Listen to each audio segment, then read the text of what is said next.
كل حاجه نصيب يا جماعه. نصيب نصيب يا حج ولا نصيب؟ لا كل حاجه نصيب يا والله. راجل انت طالب حكاوي ب 2 مليون وهتقول لي نصيب؟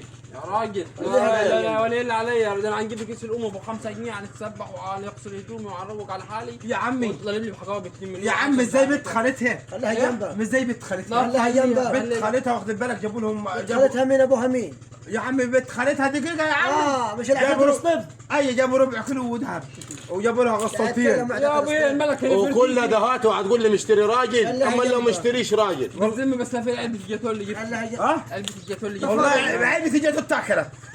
كمان ست مش تاكلت انت كمان وقاعدين. هتاكلوا بتاع الناس وتقول لها عاوز مش 2 كلتوا مليون. منها. كلنا منها هي. والله ما كلنا ولا ما شيء. اقدر يطبقني. كمان يا بتاع عم الناس. راضي.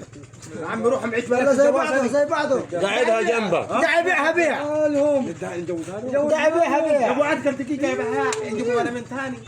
يا ابو دقيقه هيجونا ثاني. ما في 5 غيرها. ها؟ في 5 غيرها. لا اصبر بس كل حاجه نصيب. ما في 5 غير.